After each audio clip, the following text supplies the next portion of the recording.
This is the Sixth Man Show, an Orlando Magic podcast, with your hosts, Luke Sylvia and Jonathan Osborne, covering all things Magic basketball. By fans, for fans. Go Magic!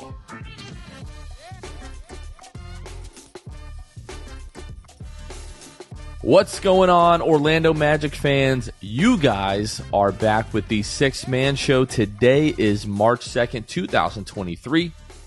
Jonathan Osborne here. As always, I am joined by my co-host, Luke Sylvia. Luke, this is a late night recording. The game started 7 o'clock Central Time, so it's just about 11 Eastern. We're recording this. I'm tired, and the Magic just got wrecked. What's up? It's really interesting, the dynamic between like when games are played versus when we record. And what I mean by that is that if we had played the Bucks on Monday and the Pelicans tonight, this would be a totally different feeling. And also, I think you and I are well aware of the fact that like when we lose and we post an episode the next day, the viewers and the downloads are lower than if it was flipped around. If the Magic had played the Pelicans tonight and coming off a win, because people just want to hear it. And so I would like to just like preface this whole episode with that, I guess, of that, it sucked to lose to the Bucks tonight, but you beat the Pelicans on Monday. There's good things that are going, Jonathan, but I'm really giving a pep talk to myself because I would love to just go on a rant about how you lose to, the Bucks, but it's kind of warranted and well expected. So I don't know. How are you? Are you doing all right? I don't know, man. At this point in the season, I was just so excited for like post All-Star break to see like a much improved Magic team the way that we did last year and like have this fantastic run. And it's weird because it's not over. Like I know I said after the Indiana game, I felt like it was over, and I did. And I said in the moment I was exaggerating. But we talked about you got to go 15-8, 14-9 over the last 23 if you really want a chance at this thing. And now 4 games in, 2-2. We're 2-2. So that puts you have to go what, 13-7 or 12-6 the rest of the way, and that doesn't really seem incredibly likely for me at this point. It wasn't likely to begin with. We were like, oh, all of this great stuff has to happen, and we're getting like, I think we listed like 7 or 8 things, and we might be getting like 3 of those things that had to happen. Not like, oh, if these couple things happen, maybe you have a chance. We're like, no, all of these things have to happen. We're talking about Paolo and Franz like kind of snapping out of their slump. Franz has, Paolo like kind of has. We need a Wendell to like be like dominant and playing really well, and he's like 70% of I think what we were talking about, but also hasn't been that great. Cole Anthony didn't have a great game against the Pelicans, but was fantastic against the Milwaukee Bucks. That you can kind of live with, like one good game, one bad game from Cole. That is totally fine. And Markelle has been great as well. But so far, like everybody else is like really not giving you a ton, at least offensively. Jalen's been great defensively. You haven't had Jonathan Isaac the last few games, which is a problem. So when you ask me how I'm feeling, I'm usually like the overly optimistic, like the irrationally optimistic person. And just like each passing game, and you look at the standings, like last night, when you look at around the league, like teams that we needed to lose, they all won. So when other teams need to do things for you in order for you to have a chance, and you're not totally in control of your own destiny, and even if you were in control of your own destiny, you're not like winning games that you need to win, it's not looking great. It's true. It's not. So that's how I'm doing. I like, it's just, you got, what is it, 20 games left now, or 19 games left? 19 games left. So you've got, I don't know, what is it, like 4.5 weeks left of the season, and then it's all going to be over. And I have a funny feeling we're gonna come to that second week of April. The Magic won't be playing basketball, and we're like, man, all those games were like, oh, you got to win this one, you got to win this one. We're gonna look back and be like, man, like we blew it then. But as we've talked about, on the other hand of things, if that happens, the Magic still have a really good chance at having 2 lottery picks. So it's not all doom and gloom. I'm a little bit disappointed because I admittedly got my hopes up coming out of the All-Star break, but I'm a fool, and that's what happens. So here we are. But let's talk about some other stuff here. So coming up on Friday, we have a watch party coming up. We are going to be at Burton's at 801 East Washington Street in Orlando to watch the Magic take on the Charlotte Hornets. That watch party is going to kick off at 6:30. There's going to be $4 Michelob Ultra bottle specials. Also going to be giveaways. It's going to be a great time. Make sure you come and hang out with me and Luke. Our boy Ben will be there. The squad from the 6-Man show. Kevin will not be there. But always a good time. So make sure that you guys come out. And Cole Anthony, I know we'll talk about this Milwaukee game, but he's like, hey, we're going to take our anger out on the Charlotte Hornets. So I am very much looking forward to that. Nothing would make me happier and maybe even change my opinion on the outlook of the rest of the season if the Magic come out and, lay 130 points on the Charlotte Hornets in a, 25-point win now that LaMelo Ball is out the rest of the season. The Magic should absolutely destroy Charlotte. I know we'll talk about that. But folks, we're 4-1 so far on the season. This is probably the best chance we've had at a win going into one of these watch parties. So again, make sure you come out. We'll be at Burton's, 801 East Washington Street on Friday, starting at 6:30. Going to be a lot of fun. Make sure you come out. And then the Magic are partnering with Michelob Ultra to put on the Michelob Ultra Party on March 7th at home while the Magic take on the Milwaukee Bucks. For $100, you get a Section 111A ticket and then a limited edition Duvin bucket hat and shirt. You can go to our Twitter. We'll retweet the link there. You can find the link there and purchase your ticket and get your ticket to the Michelob Ultra watch party there. Should be a lot of fun. Luke, looking at the state of the Magic, we talk about how the Magic are doing this week and the season as a whole. The Magic are 1-1 on the week, bringing them to a record of 26-37. They still have the 5th worst record in the league. They are 13th in the Eastern Conference. Taking a look at the Eastern Conference standings, they are 4 games back of the Washington Wizards for the final play-in spot. They are 3 games back of the Chicago Bulls for 11. They are 2 games back of the Indiana Pacers for 12. On the season, the Magic have an offensive rating of 111.1, which ranks 25th in the league. They have a defensive rating of 113.9, which ranks 18th in the league. Their overall net rating is negative 2.7, which is good for 26th in the league.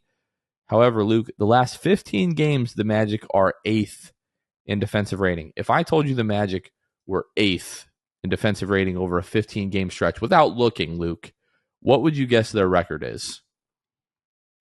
In the last how long? 15 games. If I told you the Magic are 8th in defensive rating in the league the last 15 games, what would you guess their record is?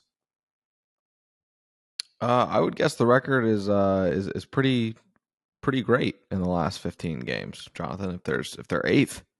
So we'll go through this, right? But we talked about one of the things the Magic needed to do was improve the defense like pretty drastically. Even though it's been pretty good as of late, if this team wanted to go on a kind of run we were talking about, 14-9, 15-8, the defense was going to have to take like another jump up. And the reason, like, that might sound crazy. Like, what do you mean it needs to take a big step forward? You're top 10 in the league in defensive rating the last 15 games. The last 15 games, the Magic are 8th in defensive rating. They are 7-8 in those games. Being a top 10 defense for this roster is not going to be good enough the rest of the way here. You're going to have to be top 5 in defensive rating the rest of the way here if you're going to win the amount of games that we're talking about to try to make the play-in. I feel bad because I like to come on here and be a beacon of hope, a beacon of light. And I just feel like all of that light has been sucked out of me since we've gotten back from the All-Star break. I'm almost ashamed of myself. Here's the thing. is that I think this is where our personalities are very different. Like you said, you were optimistic to an extent coming out of All-Star break. I looked at that mountain and I said, we've been in 13th for a decade, it feels like. There was not a ton of hope. It was exciting to look at the numbers and you get, the look in your eye of like, oh, we're breaking this down. The Magic just have to do this and that. But then, like you said, you're looking at other teams. Other teams have to lose games on top of that. And not to mention, it's not just like a couple teams. The Magic need like 4 to 5 teams on a nightly basis losing games while the Magic are winning games. This isn't a trend that's happened all year. You know what I mean? Like the team is a good team, but the 5-20 start, stop me if you've heard this before, screwed this team over. So I think that right now it's easy to be like, oh man, this team sucks right now because they lost to the Bucks. But it's like, no, they lost to the Bucks. Was it in terrible fashion, especially in the fourth quarter? Absolutely. But it was the Bucks. So like I think like my expectations have been pretty low as of late. Just because, like I said, I've seen the mountain that has to be climbed. This team's too young to climb that mountain. It feels like, and I'm open to being surprised. If this team can rip off, like you're able to win these next two, you're able to beat the Bucks on the 7th, all this sort of stuff starts to kind of accumulate. These other teams start losing. Like it's just a lot that has to happen. But all that to say, it's just the difference in our personalities. I kind of am shifting to the offseason. We got on before this, and I was just looking at the free agency list for like the 12th time in 5 days. And just trying to frankly find shooters. As you guys know, the last episode, that's what I was talking about. Like, this team needs shooters. The Bucks showed us that tonight, and we'll talk about that. But yeah, it's a lot to break down, and expectations that have to be met and exceed expectations, like you said. You might have to be a top 5 defensive team the rest of the way to make the plan. You dug yourself a very large hole. It's impressive that you are where you are, and I'm just happy that we're able to break down numbers and calculate things on the 1st of March. What's crazy is like even though it's still not over, to me it's like the writing is kind of on the wall that it's like even more. I mean, we went through the 23 games and what did we say they could go like 12-11 or something like that. Realistically, I predicted I think my final was like 12-11. Yeah, and we were like, okay, yeah, that makes sense. However, if the Magic do X, Y, and Z, maybe that has the potential to change. And 4 games in, we're not really seeing a ton of evidence of those things happening. Like tonight. I don't want to go too far into the Milwaukee game because we're going to give that its kind of own breakdown. But you cannot have defensive performances like that against one of the better teams in the league and expect to win. Like the Magic have been a team all year long that has played up and down a competition, and we did not see that tonight. The Magic did not play up to the level of the Milwaukee Bucks, except, parts of the first half, but the second half was very much all Milwaukee. But anyways, let's talk about the injury front. Jonathan Isaac still out with the right hamstring / they're calling this and also like an adductor strain as well. I don't know what your abductor is. I know it's like something like your core, something like that. Couldn't identify it. Yeah, I couldn't point to your abductor. So I mean, no, I guess I'd point to your leg or something. Yeah, I have no idea. He's got that going on as well, I suppose. But we talked about the fact him not traveling with the team and not being there Monday with the New Orleans game going on, even if he wasn't going to play, the odds were that he wasn't going to play Wednesday tonight against Milwaukee either. And it seems like he went through, shoot around or something like that and kind of gave it a go. And they're like, no, you're not quite ready yet. So maybe we'll try it again on Friday against Charlotte. And you and I, that's exactly what we said. He won't play Wednesday, but he needs to play Friday against Charlotte. Like, I don't want to see this turn into a 2-week long injury with JI now that he's finally back and kind of getting into a rhythm. You just can't have this guy missing a ton of time. So kind of expected for JI to miss the Milwaukee game, but we'll just obviously keep our eyes on Kobe Price, keep your eye on the official NBA injury report. And folks, if you're looking anywhere else, I'll give you the URL right now. It's official.nba.com/NBA-injury-report-2022-23-season. That's where you can find like the NBA's official injury report, and it's updated like every hour at the half hour mark. On game days, it has to be updated, I believe, by 5:30 local time. Unless you're on the second day of a back-to-back, then it has to be updated and submitted by 1:30 local time. But if you're looking at CBS, you're looking at all these other places, they don't know what the heck they're talking about. Just that is the only injury report you should ever look at.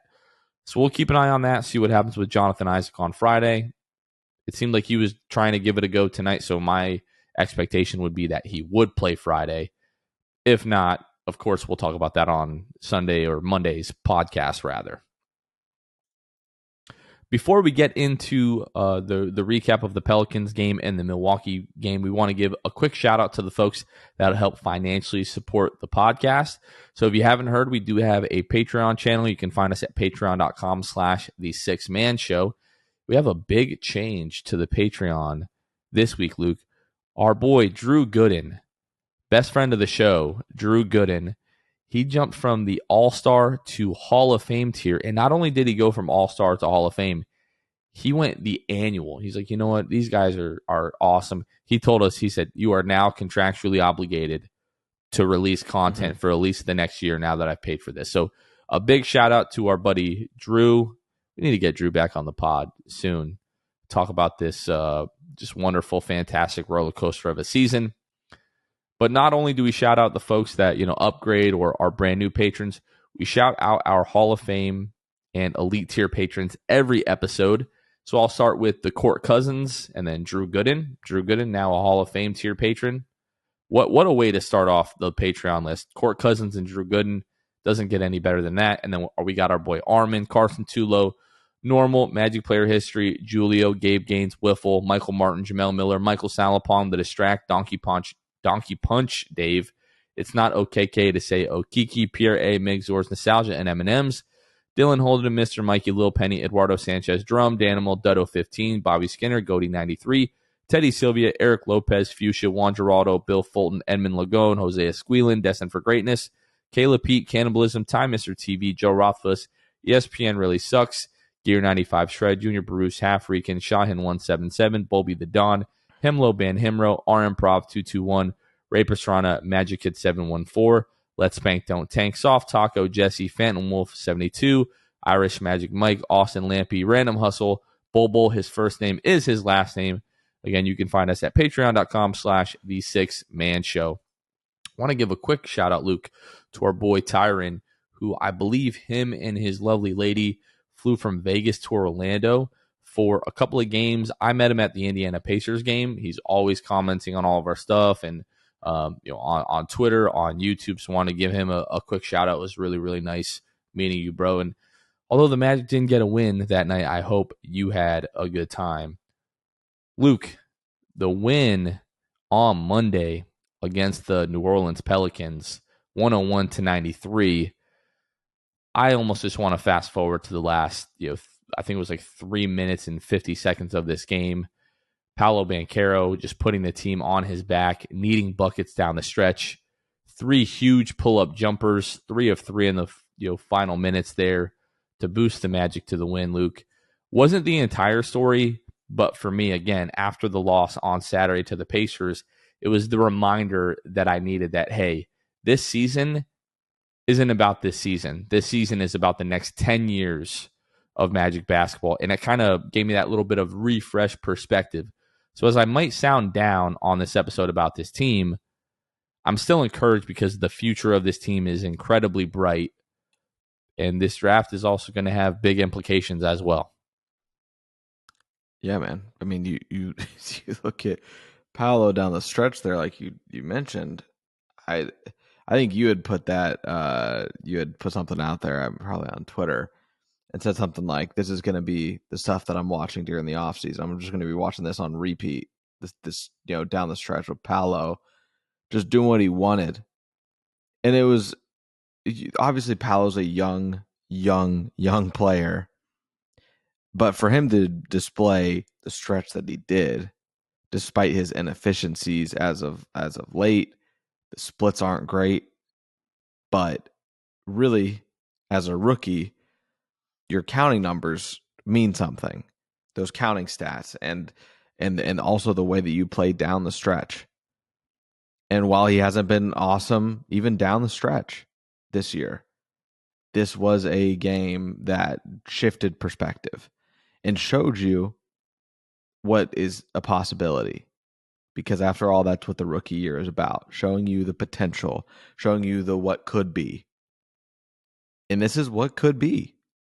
You look at Paolo down the stretch, just demanding the ball, picking his own spots, getting the shots off, shooting in the faces of anybody and everybody, and just having tunnel vision on the hoop. There's a time and place for it. And as the season goes on, as his career goes on, he'll learn when the time and place is. And in this Pelicans game, he knew this is my time and this is the place. And man, it was awesome to be able to watch him go to work. This game was a game, Jonathan, that felt like after that incredible first quarter where you score 36 points in the first, followed by a huge letdown, scoring only 14 in the second.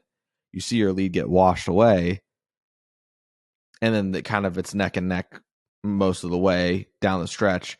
And then it just all kind of gets to the point where it reaches the pinnacle where Paolo decides this game's over.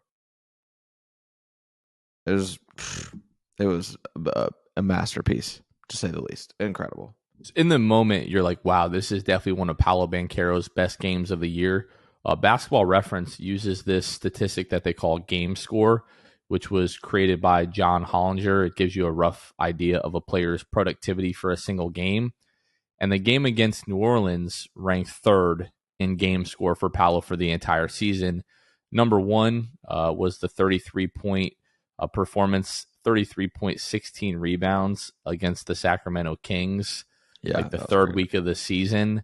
After that was against Memphis, 30 points, 9 rebounds, where he shot 50% from the floor, 9 rebounds, 3 assists, and a steal. But in the moment, it felt like, okay, this is one of the best games that Paolo has put together the entire season, not only just as of late, and for him to also close out the game like he did.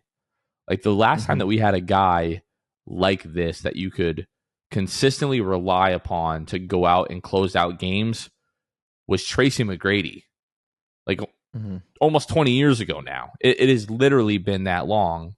And as great as, Dwight Howard was and, other guys in, the franchise since then, like a star that you could count on to do this, to answer the bell, games on the line, has to make a play. That's what it was for me. It was like, oh my gosh, I've been watching basketball for 20 years, and since T-Mac left, we haven't had a guy who can consistently do that. Guys like Hedo Turkoglu and Rashard Lewis, made big shots, but not at this type of level. And to come away from this season and be like, hey, we have that guy, which we've talked about since the beginning of the season. The hardest guy to get on an NBA roster is the guy. And to walk away from a season having the guy, I'm going to sleep a lot better this summer than I have in summers past. Well, the thing that was impressive to me is that he didn't have this incredible 29-point performance based off of doing things that he doesn't normally do. He was doing things and scoring in ways that he always does. He gets to the line, shoots 11 free throws, makes 9 of them, shooting well from the free throw line. He shoots 10 of 18 from the field. I mean, that was his field goal attempts and makes, that was what it was for those 29 points. And I just think that it's always skewed for me. The games that I value least in high point outputs, things like that, are games where you just shot lights out from 3 or whatever it was. But Paolo's game is getting to the rack, finishing through contact, all of those things. So he did everything that we can expect him to do in years to come. This isn't oh man, if he's consistent from three, this is what he can be. No, this is just what he can be without a three-pointer. So you imagine once he actually has a consistent three-pointer, you see how the jump from 20 points per game, just shy of it, to 25, 26 points per game next year doesn't seem like that big of a jump if you think that his three is going to improve, which it will. So the dude is just absurd. He's he is super encouraging, specifically in that game against the Pelicans. It was a joy, honestly. To your point, about kind of like these outlier shooting performances, like you can't really take those and try to like project, what a guy is going to be, because they don't do that kind of stuff all the time.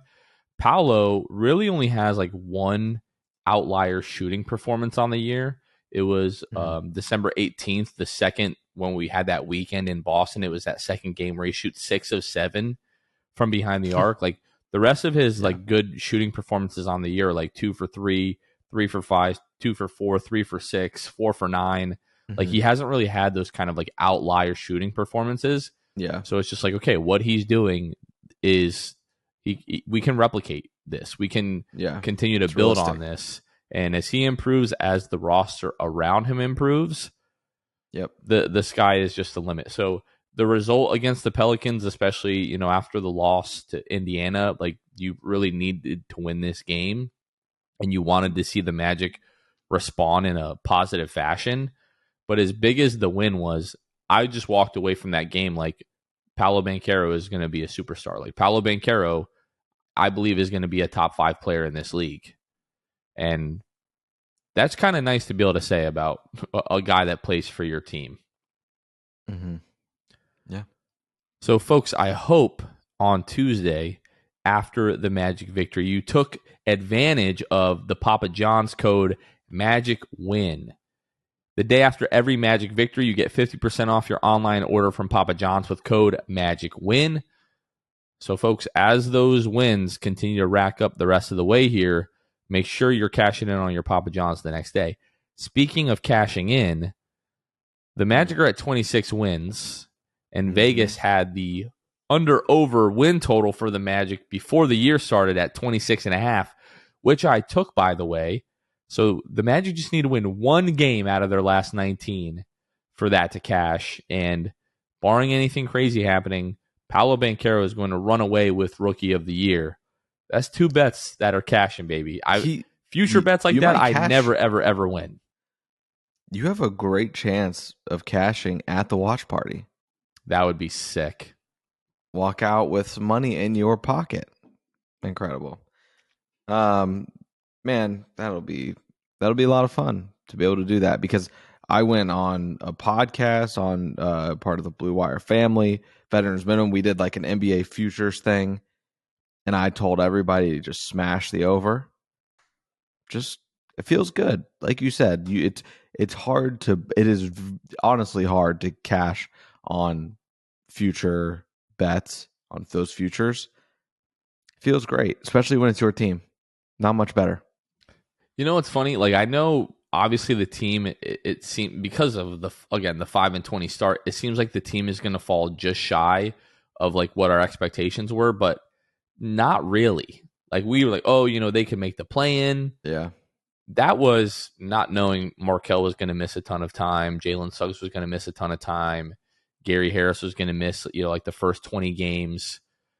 I think we were on with that, right?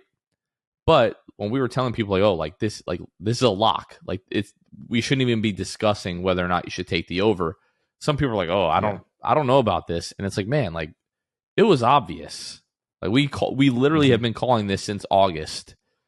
So it shows that, we may not be experts, but we know at least a little bit of what we're talking about here. You know what I mean?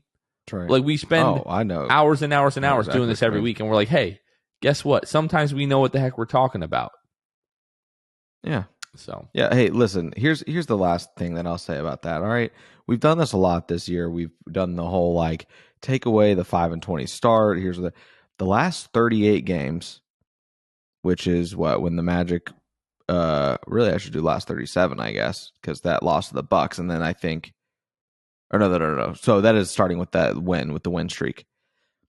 The last 38 games, Jonathan, the Magic have gone 21-17. All right, over 500, and that's not a small sample size. That's 38. So after that 5-20 start, smooth sailing over 500. I mean, what are we looking at as far as the NBA standings? Teams in the East. I mean, over it 500. would put you in the plan. It puts you in the plan, playing like that. So 42-40. I know there's a lot of variable factors. It's hard to make a blanket statement like that. But I have no reason not to believe this team's not 7, maybe 6 in the East. If they're playing like this all season, fully healthy, not starting 5-20. So call me crazy, but just watch next season. I'm smashing whatever the over is next season. Although maybe not, because after a young team has a run like this to close out the season where they're just absolutely atrocious and they play really well the rest of the way, we're going to be like the young, media darlings, and everybody's going to be, oh, look out for them. It's already starting. You listen to, but Vegas doesn't buy into the hype though. Okay. So I wouldn't be shocked. If it's lower than what people are saying. Everybody's probably going to be smashing it. It'll drive up the, drive it up. Just get it as soon as Vegas releases that over under for team total wins. Go right to whatever you use for it. Smash it right when they put it out there, because it's only going to go up. So, and then I bet it without looking. I'm like, 50 wins. What have I done? Oh no. All right. Well, so Pelicans win was fun. Milwaukee game, not so much fun. What did the Bucks get out to? It was like a 7-0 start to start the game, and we're like, oh boy, something like that. Here we go. Well, the Magic, they actually do come back and take the lead in this game, although it was pretty short lived. I think the Bucks go on like a quick 12-0 run after the Magic take the lead, and the Magic are down 10 at the half.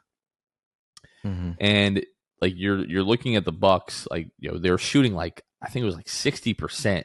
In the first half. You're like, they're crazy. Well, this isn't going to continue. And it didn't, but the shooting didn't drop off a cliff either, and that was really the problem. Except for the Magic, it really did drop off of a cliff. The Magic shoot the ball well in the first half. I think they were hovering around 40% for the first half, and then for the game, you end up 27%. The Magic started the game 4 of 6 from the 3-point line, ended 9 of 33. So what is that? 5 of 27 the rest of the way after starting 4 and 6 from behind the arc. It's not great. It's not great. And the Milwaukee Bucks shoot 46%, which you're like, okay, that's a really good shooting night. But Luke, they shot 56 attempts from behind the arc. Mm-hmm. That is unheard of. Came just a couple threes shy of breaking or matching the NBA record of 29 threes. And as good as the Magic's offense was in the first half, and they were fighting and they were answering these runs that Milwaukee was going on, it was just blatantly obvious that if the Magic don't go 3-4 notches up defensively, they weren't going to have a chance in this game. And in the end of the third and into the beginning of the fourth quarter, Milwaukee really just blew this game open. And it honestly, after the Bucks retook the lead, it didn't really feel like the Magic ever had a chance in this one, which sucks because you have a fantastic Cole Anthony performance, his best game of the year. 28 points, 10 of 16, good for 62% from the floor, 42% from the 3-point line. He added 7 rebounds and 4 assists, which I was watching Cole Anthony rebound the ball tonight, and I was like, Cole Anthony would be a fantastic NFL wide receiver, the way he's able to high point a ball. It's unlike anything I've ever seen from a guy his size. But unfortunately, the offensive performance is in vain because the Magic lose by 22 points. Giving up 139 points, this Magic team is never going to win a game like that. No, the starters got absolutely worked. Just worked. Terrible. In terms of what the Bucks were doing. I'm bringing out a term I used months ago, Jonathan. The Magic got out-talented. That's all you saw tonight. Everywhere you looked. If Giannis wasn't scoring, it was Drew Holiday making the right pass. He had 9 assists tonight, 23 points. Brook Lopez, 18 points. Giannis, 31. Joe Ingles, he gets the ball. Forget about it, apparently. I looked up his season averages. He's not great this year from three. He's like 34% from three on like 4 attempts. But we know Joe Ingles, a couple seasons ago, he shoots like 45% on 6+ attempts a game. So he's got it in him. And you're playing a team like the Magic, who your team's thumping anyway. So he's in rhythm. He's confident. The nothing to lose type of game. Everybody's hitting threes. And the whole time, Jonathan, all I could think was the same thing I was saying last episode, but just amplified and shown and put into practice. Giannis, who does hit his threes tonight, but is not known as a three-point shooter by any means. He's gotten better, but he's not known as a three-point shooter. He is just surrounded by shooters.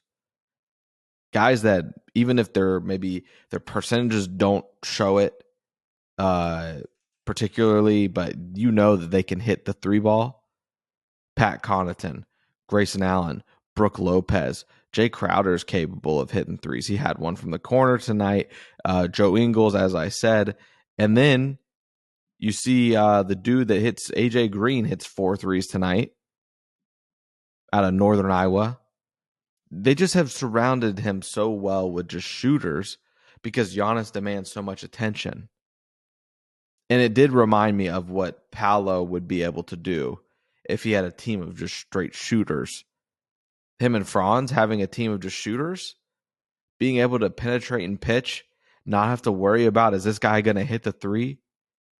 No offense to Markelle Fultz, but I can look to the corner and have a shooter there, not just Markelle Fultz, who is great at what he does for this team in his role. Don't hear me not say that. But if you could put a shooter in that corner, Giannis did it tonight. Drew Holiday found the right man tonight after he drove to the lane. It just made me so envious. This team is so good. They have 6 and it just guys. Felt like no matter what you did, it wasn't good enough. They have 6 guys shooting 37% or better from the three-point line. That's not including Jay Crowder and Myers Leonard, who are shooting 66 and 50% respectively, but those guys have only played 3 games each for the Bucks, so I'm not really counting that. It's too small of a sample size. But 6 guys shooting 37% or better, talk about a luxury. I think that also that the credit goes to Giannis in that respect too. It was just like, these guys could be wide open.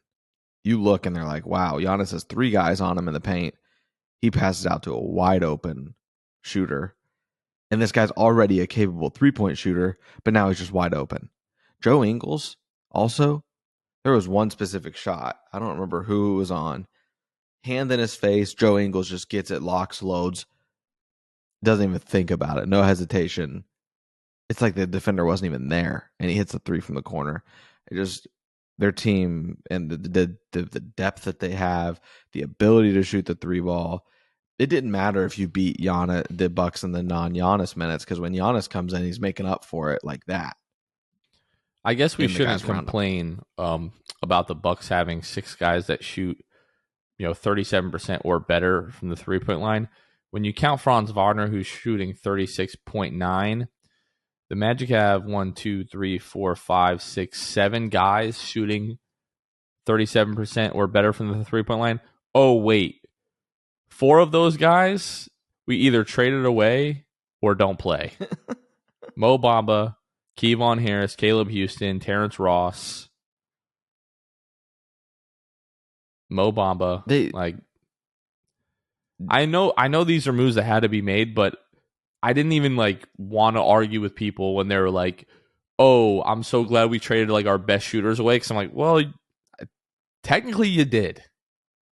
Mm-hmm. They weren't playing, but technically you did.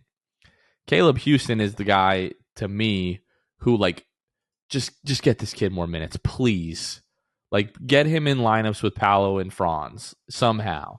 Maybe not the 3 of those guys together, but stagger them somehow. Get him some minutes with Paolo, get him some minutes with Franz. The kid is shooting 38% from 3 on 2.5 attempts per game. This is a kid who like didn't even shoot 35% in college. In his rookie year now, he's shooting 38% from 3. Like, just get the kid reps. Yeah. It's going to be interesting, man. And I, like you said, you got to try to get him reps, but it's tough. And we've said it. You just got so many people on this roster that have an argument for minutes. And even still after at the deadline where you do, get people out of there that weren't really playing, but should just, definitely deserve minutes somewhere else. Mosley has recently gone to a 9-man rotation. And that's something to look out for. Because it was something that we were like, man, is he eventually going to do it? Is it going to be a 9 to 10 man? There are people saying that, like, even when this roster gets condensed and whatever, he should still do a 10-man rotation. He's in a 9-man rotation. He did against the Pelicans. The only people off the bench was Wagner, Bull, Cole Anthony, Jalen Suggs, and those that got DMPs: Chuma, Admiral, Goga, MCW. Right. Obviously, Isaac, you throw him in there, you probably do get to a 10-man, obviously, but maybe you don't. Maybe you just Caleb take away minutes. You said it. Just like like we've talked about this.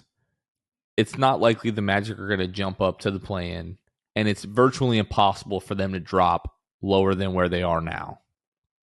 Like they're not going to get they're not going to get into the bottom 4 of the league, especially now that LaMelo is out. Like it's impossible.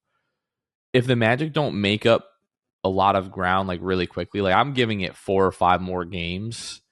Not before I'm saying like let's tank, but at that point I'm like, all right, our goal, like we're not pushing for the play-in now. Like let's just go straight development. Let's get Caleb some more minutes and just start to experiment, find out what works, who in this lineup, like let's put Jalen Suggs into the starting lineup. Let's see what happens at that point. Like, can Jalen Suggs be a long-term option at like shooting guard moving into the future? Is Gary Harris going to be here next year? Who knows? The Magic can move off of, his deal and free up some money this summer. What is it? $13 million or whatever. But what do you say to the people? You said give Caleb Bull's minutes. You talk about development. Some people still believe in the development of Bull. I mean, the Magic front office might be thinking the same thing? What, guys like 23, 24? Are you out on Bull? I'm pretty much out on Bull. Super talented, but it just like I have not seen any improvement defensively all season long. Yeah. Like just he's gotten worse. Yeah, like since he's been out of the starting lineup, yeah, teams have figured him out. He's not playing with the same intensity or aggressiveness. Like since he has like dropped out of the starting lineup, he has not been the same guy. And I just like the ability to defend one-on-one is like non-existent with him. And even when he's off ball, he so frequently loses his man, and it's a backdoor cut for a layup or it's an open 3. Like it's all the time. Like it's multiple times every time he's on the floor. Giannis gave him the work at one point tonight. Okay, that's not fair. Giannis gives everybody the work. Like yeah, but it was even crazier to see him do it to Bull. Yeah. Bull, who just like looks rangy and able to maybe keep up. Giannis just blows right by. It's crazy. Yeah. But I don't know. Maybe I'm being overly, pessimistic here. But I don't think so. I just like Caleb Houston. So. Like I know he's not fantastic right now, but you can see the flashes there. Like he's very rarely in the wrong spot. He tries like crazy. He's one of the only guys on the team that boxes out consistently, shooting 38% from 3 on a team that desperately needs shooting. Like if you're going through like, the list of guys who like you really need to work out for this team long term, Caleb Houston is somewhere on that list.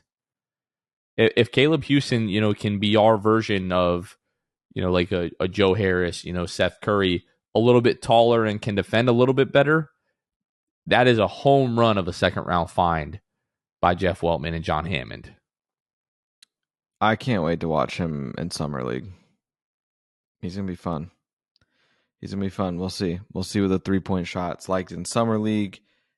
Obviously, we get into the preseason next year. I'm just very interested to see what this offseason holds for this team, man. We're getting to that point where it's like you're starting to kind of accept reality here, but it doesn't really matter. It's not like it used to be, like, at all, where it would be like, oh, man, I hope, like, even last year, hopefully we get the guy. Hopefully we get our guy. And it's like, just make the right moves in the offseason. I don't think you have to really depend on a whole lot of luck this offseason for the first time in a long time.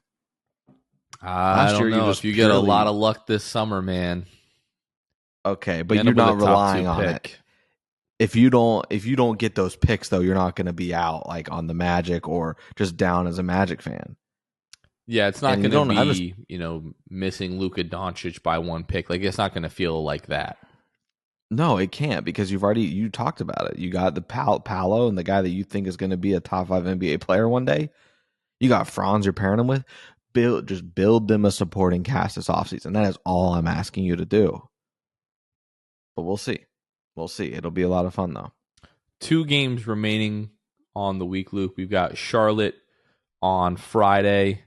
Then we've got the Portland Trailblazers at home on Sunday. You picked us to beat both of those teams. Do you still feel that way now that Damian Lillard dropped, 71 points the other night? And they're only a game and a half out of the play-in in the West. They're playing pretty well. They're like 8-7 in their last 15 games. But it's back at home.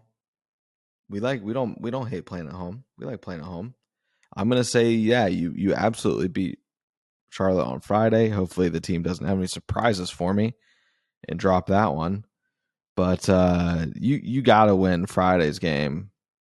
It's gonna just be one of those games, Jonathan, where like we win the game and we're like, all right, cool. Like we're supposed to win this game. You need to blow Charlotte out.